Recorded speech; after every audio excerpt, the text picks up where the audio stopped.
कैसे हैं आप? तो आज हम बात करते हैं, जो आज की चर्चा है वो है, आप लोगों ने बहुत सारे इसके बारे में सुना होगा, नियंत्रक एवं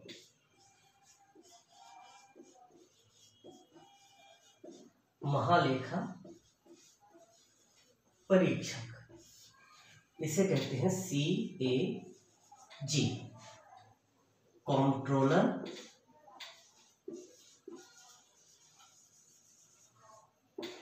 एंड ऑडिटर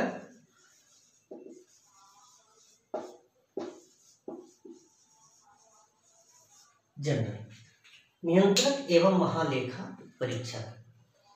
तो इसकी चर्चा के दौरान हमें सबसे पहले एक कॉन्सेप्ट क्लियर करना होगा कि आखिर CAG की जरूरत क्यों पड़ी, CAG है क्या, CAG का गठन कैसे होता है, CAG होता कौन है, CAG का शपथ कैसी होती है, नियुक्ति कौन करता है, उसके कार्य क्या है, उसको कैसे हटाया जाता है, उसका वेतन कौन देता है।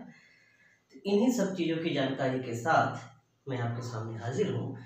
तो सबसे पहले तो ये आप जानिए कि मेरा ये मानना है कि एक स्वस्थ लोकतंत्र के लिए, हेल्दी डेमोक्रेसी के लिए, लोकतंत्र शब्द जो है कि लोगों के द्वारा ही शासन, हम अपने प्रतिनिधि चुनते हैं और वो प्रतिनिधि हमारे विकास में हमारा सहयोग करते हैं, यही है हमारा लोकतंत्र। तो लोकतंत्र के मेन 4 स्तंभ माने जाते हैं। डेमोक्रेसी,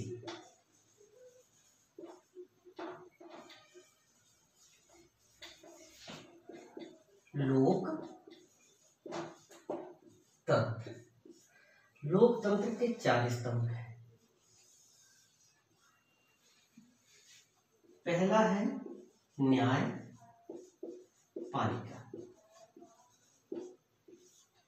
अगर न्यायपालिका में योग्य व्यक्ति नियुक्त नहीं होंगे, न्यायपालिका में योग्य व्यक्ति नियुक्त नहीं होंगे तो लोगों के मानवाधिकारों का हनन होगा।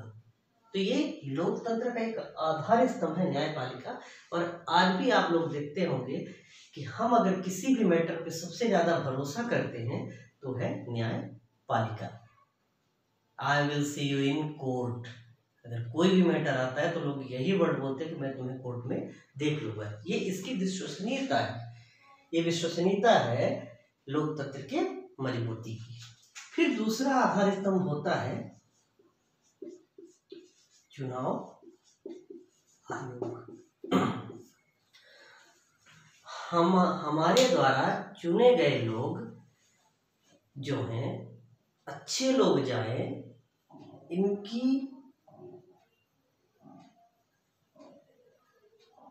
इनका जो वो है, क्या कहते हैं, योग्यता, कोई आपराधिक प्रकरण ना हो। खैर भारत में भी वर्तमान में तो आपराधिक प्रवृत्ति के लोग भी नेता बन जाते हैं, लेकिन चुनाव आयोग जो हमारे द्वारा चुने गए जनप्रतिनिधि हों वो योग्य हों, इसकी व्यवस्था कौन करता है? चुनाव आयोग।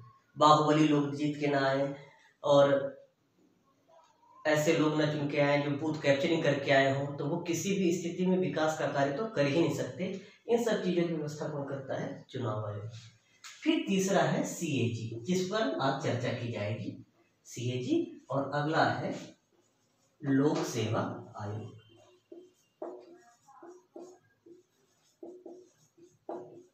मीन्स UPSC, लोक सेवा आयोग। लोक सेवा आयोग भारत की सबसे बड़ी परीक्षा मानी जाती है और योग्य व्यक्तियों के द्वारा चुनने के बाद ही जो योग्य व्यक्ति चुने जाएंगे वो विभिन्न मंत्रालय में, विभिन्न विभागों में अपनी योग्यता के माध्यम से वो संचालन करते हैं।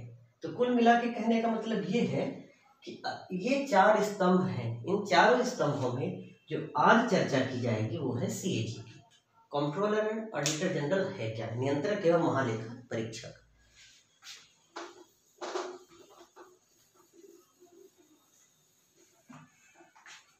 भारतीय संविधान के अनुच्छेद 148 में उल्लेखित है कि भारत का एक सीएजी होगा, मतलब नियंत्रक एवं महालेखा परीक्षक होगा। ये अनुच्छेद 148 में दिया गया है।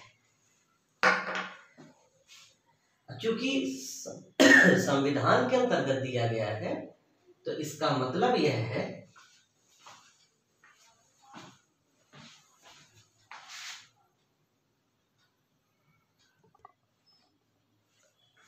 संविधान के अंतर्गत इसका उल्लेख है, तो अर्थात यह क्या है, संवैधानिक पद।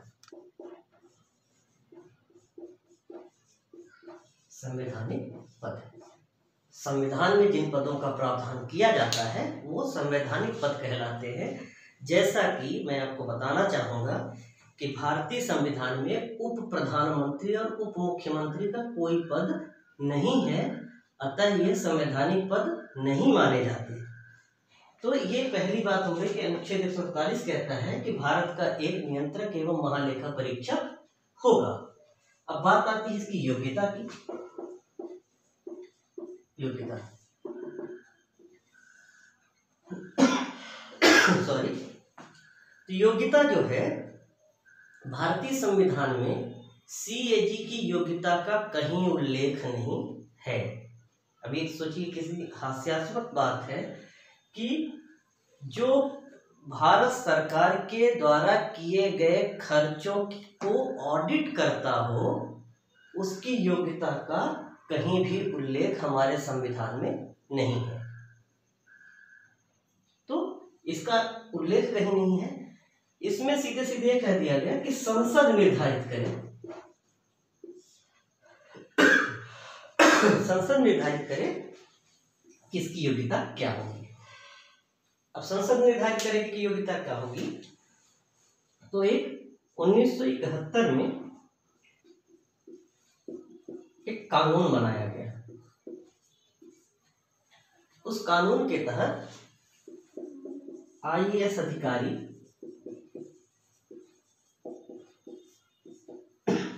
ही सीएजी बनते हैं। आईएएस अधिकारी ही सीएजी बनते हैं।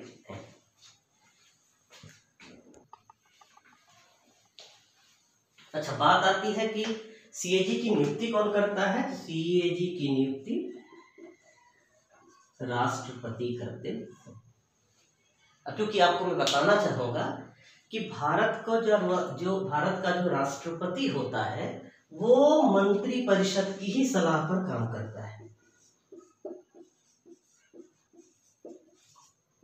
मंत्री परिषद किसी व्यक्ति को अपॉइंट करने के लिए राष्ट्रपति को अपना प्रस्ताव भेजेगा। मंत्री परिषद किसी भी आईएएस अधिकारी को सीएजी बनाने के लिए अपना प्रस्ताव देगा और राष्ट्रपति उसकी नियुक्ति कर देते हैं।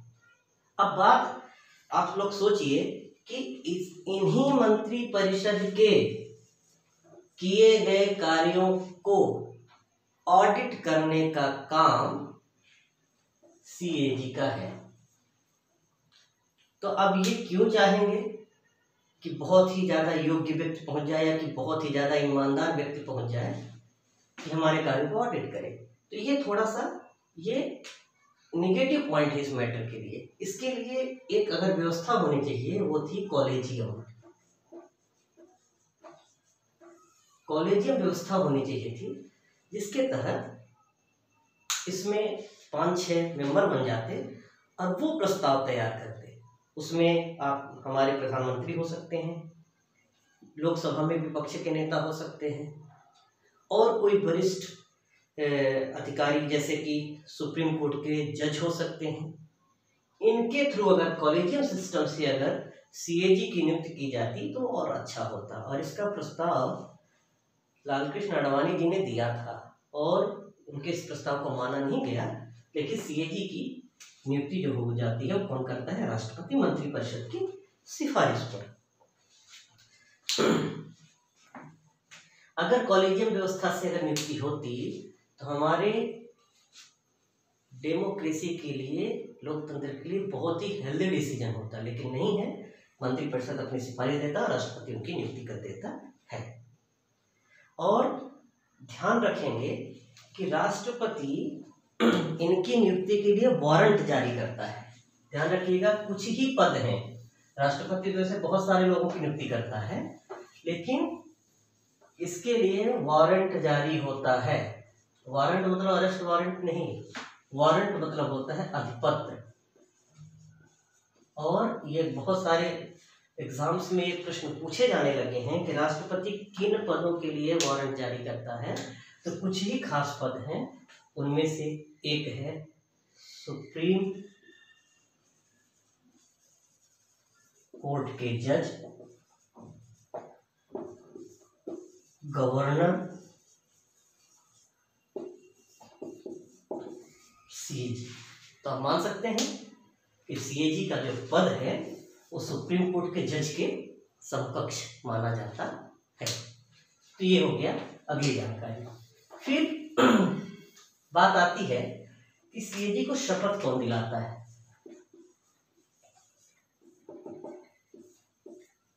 सीएजी को, जैसे कि सुप्रीम कोर्ट के न्यायाधीश को जो शपथ देते हैं CJI, chief justice of India को राष्ट्रपति करते हैं, उन्हीं के समकक्षीय पद है। तो शपथ कौन दिलाता है?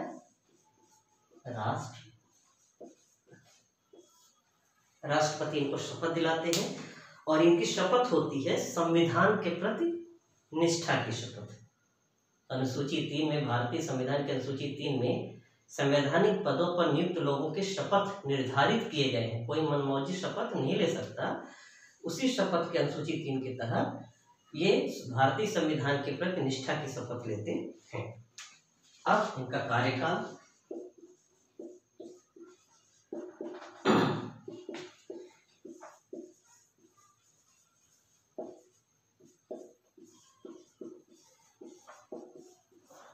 छह साल या 65 वर्ष। अब 65 वर्ष के लिए 6 साल के लिए थोड़ा सा आप लोग इनमें लिखा रहता है कि 6 साल या 65 वर्ष जो पहले हो। तो मैं आपको बताना चाहता हूं कि अगर मान लीजिए कोई 35 साल का IAS controller and auditor general बन जाता है, तो वो 41 साल में क्या हो जाएगा? रिटायर हो जाएगा। अधिकतम 6 साल। लेकिन अगर किसी 62 साल के व्यक्ति को सीएजी नियुक्त कर दिया जाए तो वो 6 साल का कार्यकाल पूरा नहीं करेगा। फिर वो 3 साल के कार्यकाल के बाद जैसे ही 65 साल पहुंचेगा वो क्या हो जाएगा? रिटायर्ड हो जाएगा। तो ये हो गई उसका कार्यकाल। अब होता है इनको हटाया कैसे जाता है?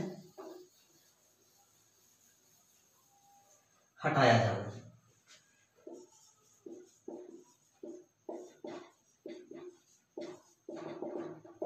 इनको हटाने की प्रक्रिया सेम वही होती है जो सुप्रीम कोर्ट के जज को हटाने की प्रक्रिया होती है। अर्थात लोकसभा या राज्यसभा के किसी भी सदन में प्रस्ताव लाकर इनको हटाया जा सकता है। यदि लोकसभा में प्रस्ताव लाया जाता है तो कम से कम 100 सदस्य इसके लिए सहमत हो, और राज्यसभा में अगर इसका प्रस्ताव लाया जाता है तो कम से कम 50 सदस्य इसके लिए सहमत हो। और सेम यही प्रक्रिया सुप्रीम कोर्ट के जज को भी हटाने के लिए की जाती है। और ये हटाया कब जाता है? जब ये शारीरिक रूप से अक्षम हो जाए या कदाचार के दोषी हो। शारीरिक रूप से अक्षम हो जाए या कदाचार के दोषी हो, इस आधार पर इनको हटाया जाता है।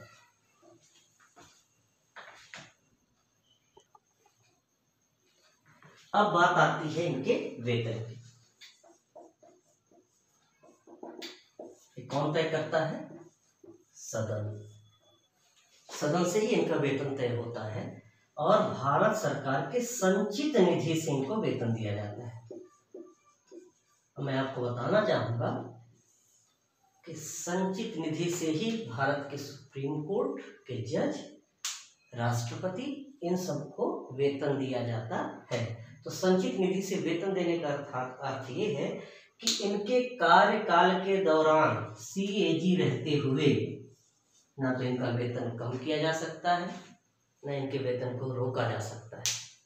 तो ध्यान रखना है कि ये संचित निधि से वेतन पाते हैं। और आपको एक जानकारी और दूंगा कि सीएजी के रिटायर्ड होने के बाद ये भारत सरकार या राज्य सरकार के किसी भी लाभकारी पद को ग्रहण नहीं कर सकते। क्योंकि आप ये मानते हैं कि इतने बड़े पद पर पहुंचने के बाद आपको मैं बताना चाहता हूं कि भारत सरकार के द्वारा किए गए कार्यों को ऑडिट करने का काम सीएजी का होता है। तो जब इतना बड़ा काम करने के बाद कोई कॉलेज का प्रिंसिपल तो बनने जाएगा नहीं, ना किसी जिले की कलेक्टर ही करेगा। तो ये इसका सम्मान स्वरूप, मतलब आपने इतने बड़े पद को ग्रहण किया तो अब आप रिटायर्ड हो जाए तो रिटायर के बाद भारत सरकार या राज्य सरकार के किसी भी पद पर नियुक्त नहीं होते।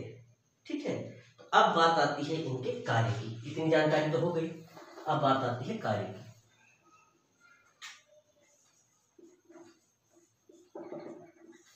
कार्य की जानकारी के लिए आपको दो चीजें समझनी जरूरी है। एक होती है अकाउंटिंग, एक होती है ऑडिटिंग, एक होती है लेखांकन और एक होता है लेखा परीक्षा। लेखांकन ये होती है लेखा परीक्षा। अब इसको आप साधारण भाषा में समझिए कि आपको पिताजी ने 1000 रुपये दिए और उसको कहा कि आप जाइए और ये सामान लेके आइए। तो आपने पर्ची ली, पर्ची में आपने पर्ची के साथ आपने पेन लिया या डायरी ली और आप गए अपना सामान खरीदे। आपने पूरा लेखांकन कर लिया कि हमने इतने रुपए के ये खरीदे, इतने रुपए के ये खरीदे, इतने रुपए के ये खरीदा, ये आपका काम हो गया, आपने लेखांकन कर लिया। अगर पिताजी को विश्वास नहीं हुआ तो वो किसी एक और व्यक्ति को, अगर आपने लाई और आपने पर्ची दिखा दी तो आपने आपके बड़े भाई को उन्होंने कहा कि अभी पर्ची लेके जाओ और दुकानों संपर्क करो कि क्या ये सही बोल रहा है। ये कहलाता है लेखा परीक्षा, ऑडिटिंग। ध्यान रखिएगा, अकाउंटिंग और ऑडिटिंग दोनों अलग अलग चीजें होती हैं। तो ये अनुच्छेद, अच्छा इनके कार्यों का उल्लेख मैंने बताना भूल गया मैं, अनुच्छेद 149 में इनके कार्य, अनुच्छेद 149 के तहत इनके कार्य बताए गए हैं। तो अकाउंटिंग और ऑडिटिंग का काम ये लोग करते हैं। अब बात आती है कि किनके लिए कार्य करते हैं। तो ध्यान रखिएगा कि सीएजी राज्य सरकार और केंद्र सरकार और राज्य सरकार दोनों के लिए एक ही होती है। ये नहीं कि केंद्र सरकार के लिए अलग सीएजी हो जाए और राज्य सरकार के लिए अलग सीएजी।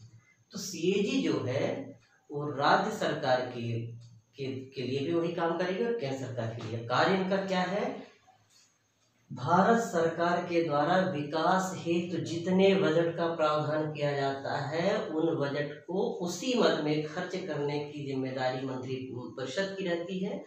और मंत्री परिषद के द्वारा किए गए बजट के खर्चों की ऑडिटिंग का काम जो रहता है वो सीएजी करता है कि सही मद में खर्चा किया गया कि नहीं।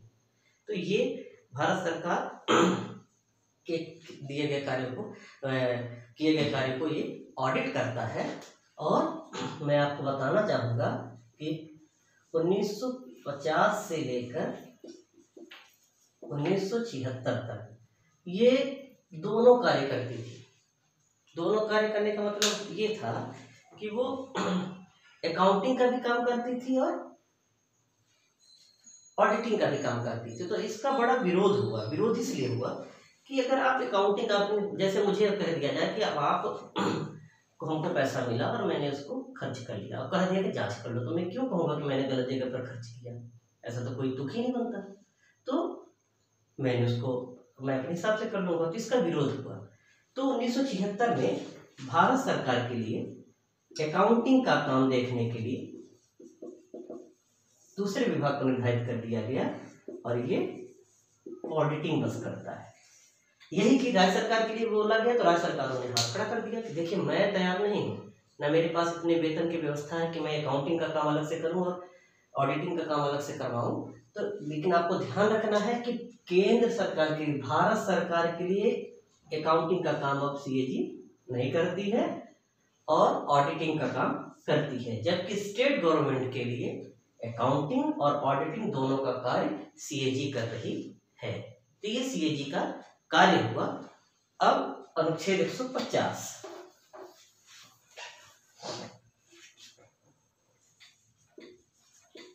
अनुच्छेद 150, अनुच्छेद 150 ये कहता है, ये सीएजी का ये भी कार्य है कि अपने खर्चे के लेखा के प्रारूप को किस रूप में प्रस्तुत करेगा। उसका जो क्राइटेरिया होगा, आइटम नंबर, पूरी डिटेल बाय डिटेल, उसकी सिफारिश सीएजी राष्ट्रपति को बताता है कि भाई इस प्रारूप में मुझे चाहिए, और राष्ट्रपति मंत्रिपरिषद को बताता है कि सीएजी के द्वारा इस तरह से प्रारूप मांगा गया है और आप इसी प्रारूप में जानकारी प्रस्तुत करिए। फिर आता है अनुच्छेद 151। अब रिपोर्ट तैयार हो गई, ऑडिट कर लिया उसने, ऑडिट करके अपने पास तो रखेगा नहीं, तो उसके लिए वो क्या करता है कि वो रिपोर्ट किसको सौंप देता है, राष्ट्रपति। राष्ट्रपति उसे कहाँ रख देते हैं, सदन में। अब देखिए, जिन्होंने खर्च किया उन्हीं के पास पहुंच गए, लेकिन सदन में सीएजी के द्वारा की गई ऑडिट की जांच के लिए एक कमेटी होती है। जैसे हम आपको बताना चाहते हैं कि संसद में बहुत सारी कमेटी होती है, वित्त कमेटी है, तो इसके लिए एक कमेटी होती है पीएसी, लोक लेखा समिति, लोक लेखा समिति, PAC, public accounting committee, public accounting committee, लोक लेखा समिति।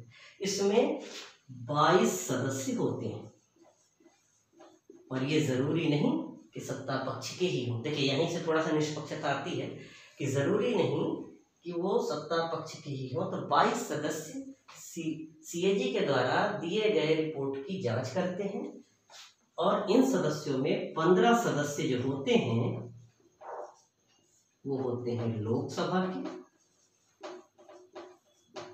और 7 सदस्य जो होते हैं वो होते हैं राज्यसभा। और ये अपनी जांच करते हैं, और अगर इनको कहीं कुछ समझ में नहीं आता तो ये सीएजी को तलब भी कर सकते हैं। मतलब कुल मिला के ये कमेटी, ये जो लेख लेखा समिति है, कमजोर नहीं है, वो सीएजी को तलब भी कर सकती है कि आप आइए और आप हमें इस चीज़ की जानकारी बताइए या हमें समझाइए। तो आपको ये जानकारी शायद अच्छी लगी होगी, और अगर अच्छी लगी तो आप ज़रूर मुझे बताइएगा। तो ये कुल मिला के सीएजी के बारे में, कंट्रोलर एंड ऑडिटर जनरल, नियंत्रक एवं महालेखा परीक्षक, आप लोगों ने सुना होगा कि 2G घोटाला, इसमें मनमोहन सिंह सरकार पर आरोप लगे थे 2G घोटाला और 2G स्पेक्ट्रम, कोलगेट घोटाला, कोयला मंत्रालय के द्वारा जो किया गया था, वास्तव में कोई घोटाला नहीं था। कंपनी ने, सीएजी ने ऑडिट किया तो उसने कहा कि अगर आपने इतने में इन सब चीज़ों के लाइसेंस प्रदान किए होते तो सरकार को इतना फायदा होता, तो आपने कम में किया तो सरकार को इतना घाटा हुआ, जितना घाटा हुआ उसी को घोटाला बताया गया। तो सीएजी ऑडिट करता है, ऑडिट किया, उसने कहा कि भाई आपको इतना पैसा मिलना चाहिए था, लेकिन आपकी नीतियों की वजह से आपको पैसा कम मिला, तो इसलिए घोटाले के रूप में आ गया। चाहे वो बोफोर्स घोटाला हो, चाहे वो 2G स्पेक्ट्रम हो, चाहे वर्तमान में राफेल के मामले में भी कहा जा रहा है कि पीएसी को जाए, ऑडिट करने के बाद लोक लेखा समिति में जाए। इसी सब चीज़ों की चर्चा अभी बहस जारी है, तो इस बहस में हमें नहीं पढ़ना है, हमें मेन जानकारी देनी थी कि हमारे लिए क्या उपयोगी है और क्या नहीं। तो आशा करते हैं कि आपको ये जानकारी पसंद आई होगी। अगर पसंद आई होगी तो लाइक और शेयर अवश्य करें। Thank you.